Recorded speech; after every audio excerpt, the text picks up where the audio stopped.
은퇴 좀 활용도가 좀 높은 자격증으로 좀 보이는데요. 경비지도사 자격증을 따기 위해 시험을 봐야 되잖아요. 나이가 있으신 분들은 회사 생활이나 여러 가지 사회생활을 하시는 과정 속에서 이제 야간에 또는 이제 주말에 공부를 하시게 되는데 10월에 준비를 시작하시게 됩니다. 저랑 같이 100일 정도 공부하시면 충분히 합격하실 수 있다. 오랫동안 강의를 좀 해오셨으니까 네. 좀 수험생들이 단골로 좀 물어보는 질문에는 뭐가 있을까요? 이 경비업법 부분이 특히 어려움이 많으신데요. 경비업법은 만점을 맞으셔야 돼서 많이 어렵습니다. 마지막 순간에 외우실 수 있도록 하셔야 됩니다.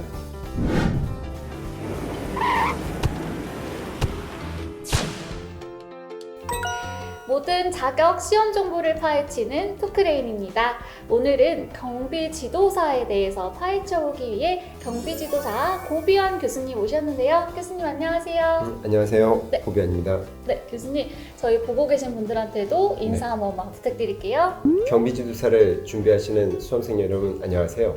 저는 이제 법학개론과 2차 과목인 경비업법을 맡고 있는 고비안이라고 합니다. 안녕하세요.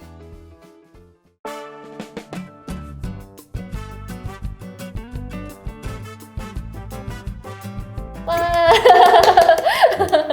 네, 저희 교수님 저희가 어렵게 모셨으니까요. 오늘 한번 좋은 얘기 많이 들어보도록 하겠고요.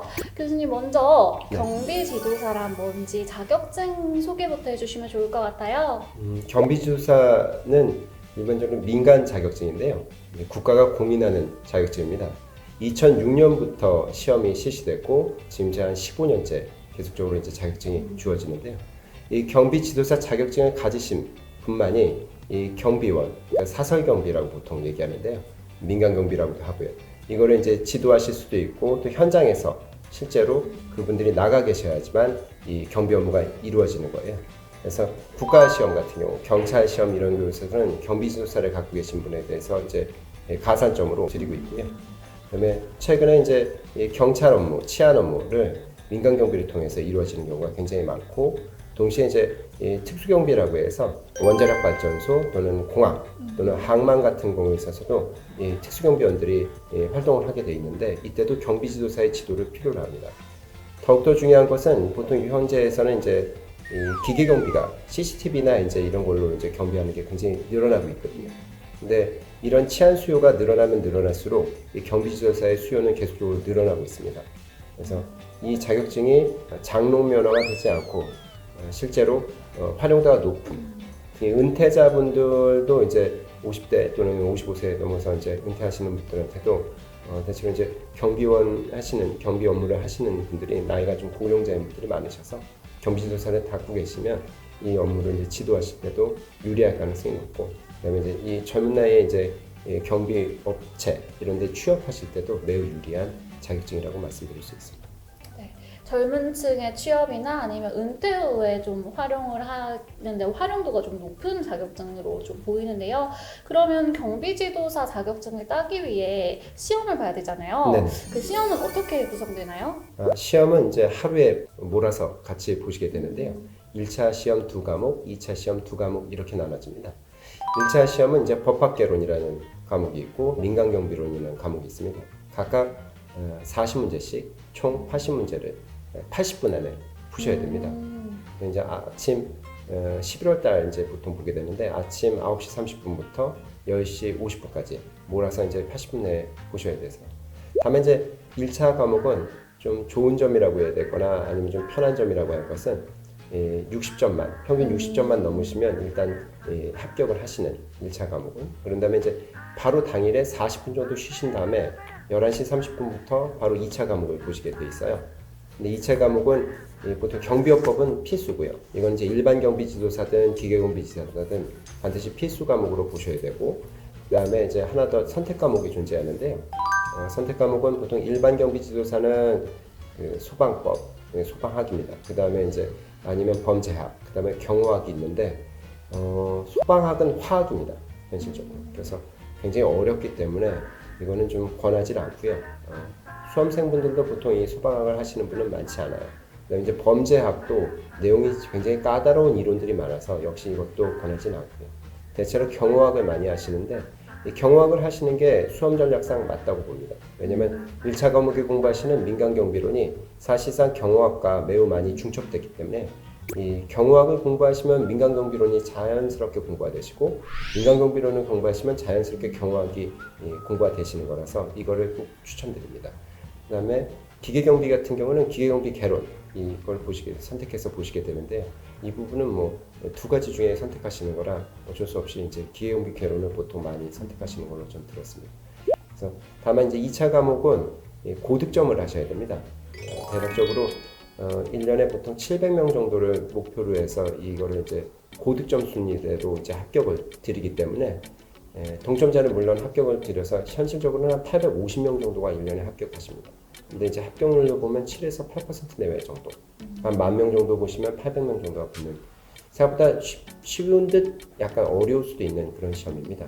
특히 이제 경비업법 부분이 법학이고 고득점을 하셔야 돼서 이 부분에서 애로사항이 좀 많은 걸로 좀 들었고요. 수험을 준비하시는 분들 물론 뭐 제가 도움을 많이 드리겠지만 이 법학 공부에 대해서 너무 걱정은 마시고 그다음에 이제 도움을 드릴 거니까. 다만 또 너무 또 느슨한 마음으로 또 다가오셔도 안 되는 그런 과목이다라고 말씀드릴 수 있습니다. 네, 저희 교수님께서 많이 도와주실 건데 그것만 믿고 느슨한 마음으로 하시면 안 되고 열심히 잘 하겠다는 마음으로 해주시면 될 것 같고요. 1차 같은 경우에는 평균 60점 이상만 되면 되고 2차는 고득점 순으로 합격이 되는데 둘 다 같이 봐야 되니까 정말 그 1차와 2차 각각 학습 전략이 중요할 것 같아요. 네, 그러면 이제 1차와 2차 어떻게 공부하면 되는지 차례로 얘기를 해주시면 될 것 같은데요. 먼저 1차 공부는 어떻게 하면 좋을까요?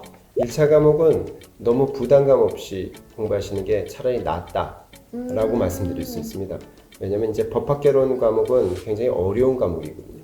굉장히 내용들 많고 특히 이제 민사법이나 상법 부분에 대한 내용이 좀 많이 어렵습니다. 하지만 이 60점, 평균 60점만 맞추시면 되기 때문에 너무 복잡한 부분들은 너무 열심히 공부하시려고 하지 마시고 약간 스킵하거나 아니면 간단히 내용만 이렇게 체크하시는 쪽이면 좋다라고 말씀드릴 수 있습니다. 다만 과목낙제가 있어서요. 과락이라 보통 표현되는데 40점 반드시 넘겨주셔야 돼요. 그러니까 40문제 중에 16점은 넘겨주셔야 하기 때문에 그 부분에서는 그러니까 좀 쉬운 부분을 반드시 득점하실 수 있도록 공부하시는 게 좋고요. 민간경비론 같은 경우에 있어서는 법학개론보다는 다소 쉽다고 들었습니다. 그리고 경호학이랑도 많이 중첩되기 때문에요. 이 부분에서 좀 고득점을 하시는 게 좋고요.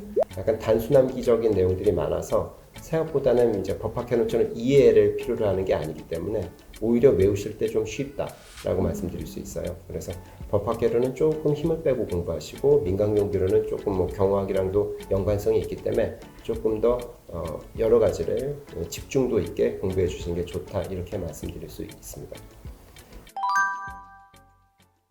그리고 1차 과목 말고 이제 2차 과목을 말씀드리면 경호학인데요. 이 경비업법과 경호학을 합격 커트라인을 말씀드리면 각각 2문제 정도로 틀리셔야 안전하게 합격하실 수 있습니다. 그러니까 100점 만점으로 계산하면 95점 이상이어야 된다라고 하면 총 80문제 중에 76개를 맞추셔야 되는 그런 매우 어려운 부분이 있습니다. 대체로 시험을 보시게 되면 이 주의력이 약간 떨어지시게 되거든요. 그 주의력이 떨어진다는 건 내용을 많이 알고 계심에도 불구하고 빠른 시간 내에 80분 안에 80문제를 푸시다 보면 한두 개 정도는 미스를 하신다고 말씀드려야 될까요? 그래서 또 알면서도 틀리시는 경우들이 생겨요. 그렇기 때문에 2차 과목을 공부하실 때는 만점을 목표로 모든 걸 다 암기하신다 또는 이해하신다 라는 생각으로 공부하셔야 됩니다. 그래서 1차 과목은 조금 편안한 마음으로 하셔도 되지만 2차 과목은 모든 거를, 그래서 어느 부분이 더 중요하다 이렇게 얘기 드릴 수 없고 전체를 다 파악하셔야만 한다라고 말씀드릴 수 있습니다. 네, 전부 다 내 걸로 만들어버리게 다 외우겠다는 마음가짐으로 하는 게 좀 중요할 것 같은데요. 2차 과목 공부할 때도 또 교수님께서 좀 외우기 쉬운 방법도 많이 알려주실 거잖아요. 네, 맞습니다. 왜냐면 제가 얼마 전에 합격생분을 직접 만나뵙고 인터뷰를 진행을 했는데 그분께서 마지막에 뭐 교수님께서 정리해주신 내용이 되게 많이 도움이 됐다. 경비업법은 이제 고비안 교수님께서 정리해 주시는 마지막 페이지 보시면 행정안전부령, 대통령, 관서장, 서장 등등 이렇게 다 정리를 하셔가지고 보여주시는데 그게 제일 도움이 됐고요. 그래서 그렇게 알려주신 대로만 암기를 하니까 합격할 수 있었다라고 얘기를 해주시더라고요. 제가 지어내는 거 아니고 실제로 저희 영상에 있습니다. 네, 그래서 그렇게 수험생들에게도 많은 도움이 되는 강의를 해주시고 계신데 오랫동안 강의를 좀 해오셨으니까 네. 질문도 되게 항상 좀 비슷한 질문을 많이 받으실 것 같아요. 네. 그럼 수험생들이 단골로 좀 물어보는 질문에는 뭐가 있을까요? 대체로 이제 이 경비업법 부분이 특히 어려움이 많으신데요. 이제 법학개론도 물론 어렵지만 평균만 넘겨주셔도 돼서 조금 쉬운 편이지만 경비업법은 만점을 맞으셔야 돼서 많이 어렵습니다. 특히 이 경비업법 부분에서 이제 숫자가 나오는 부분이 굉장히 어렵습니다. 그래서 벌칙이나 과태료 같은데 이제 숫자들이 나오게 되고, 그러면 대통령령이나 총리령이나 부령 같은 것들은 굉장히 헷갈리는 부분인데 이 부분을 한꺼번에 외우셔야 됩니다. 대체로 교재에도 이제 잘 정리가 돼 있고 그렇지만 이 내용들을 본인이 알 수 있게끔 일목요연하게 정리를 하셔서 마지막 순간에 외우실 수 있도록 하셔야 됩니다. 숫자 같은 것들을 미리미리 공부해 놓으시는 거지만 차후에도 이게 마지막 시험 직전 약간 벼락치기라고 하면 좀 우습지만 왜냐면 외우는 걸 또 까먹습니다.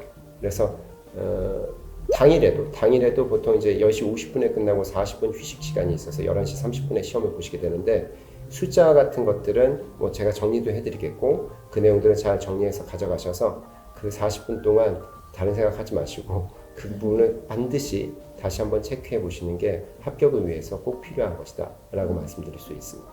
네, 숫자 같은 경우에는 아무리 외워도 휘발성이 강하기 때문에 마지막 순간까지 반복해서 열심히 암기를 하시고 시험에 나오면 꼭 맞추셨으면 좋겠고요.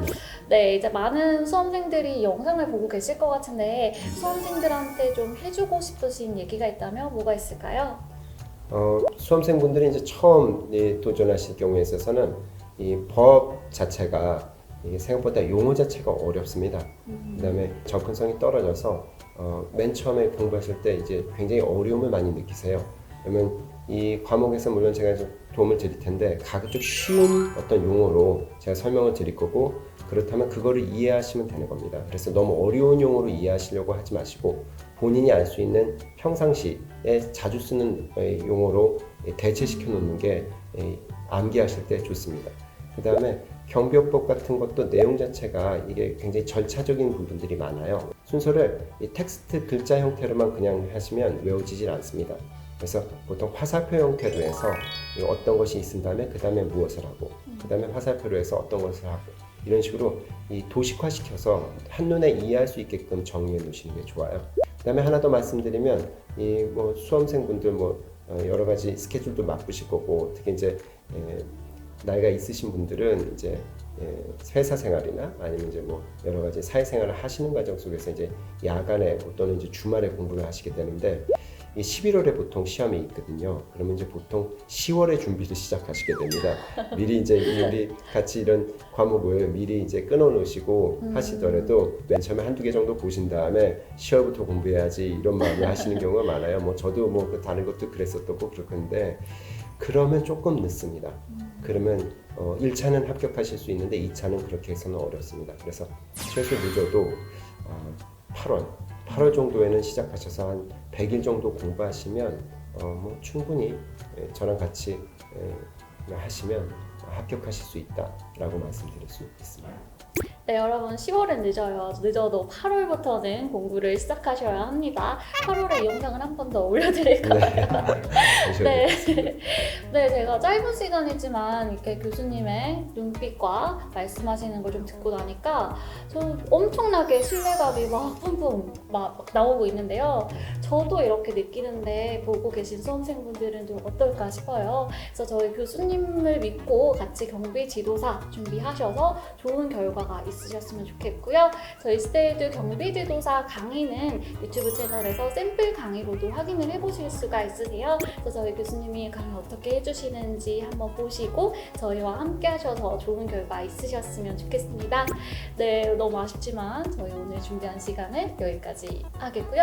오늘 시간 내주셔서 감사합니다, 교수님. 감사합니다. 수험생 여러분도 꼭 좋은 결과 합격하시게 되실 겁니다. 네, 저 교수님만 믿고 합격 다 같이 해보도록 하겠고요. 오늘 토크레이는 여기까지 하고 저희는 다음에 더 좋은 컨텐츠로 돌아오겠습니다. 네, 감사합니다. 감사합니다. 고비안의 강의는 영끌입니다. 여러분들 경비지도사 과목 어렵게 느껴질 수도 있는데요. 제가 갖고 있는 영혼을 모두 끌어모아서 여러분들이 0점에서 시작하셔도 100점까지 끌어올릴 수 있도록 도와드리겠습니다. 아무것도 모르시는 분이라도 걱정하지 마시고 도전하겠다는 마음만 갖고 계시면 지금 바로 도전하시면 됩니다. 여러분들이 생각했던 것보다는 훨씬 더 쉽게 설명드리도록 할 것이고 여러분들의 동기부여 끝까지 가서 합격으로 이어질 수 있도록 도움드리겠습니다. 본인을 믿으시고 저를 같이 따라와 주시면 좋은 결과가 뒤에 따르시게 될 겁니다. 파이팅 하시길 바랍니다. 감사합니다.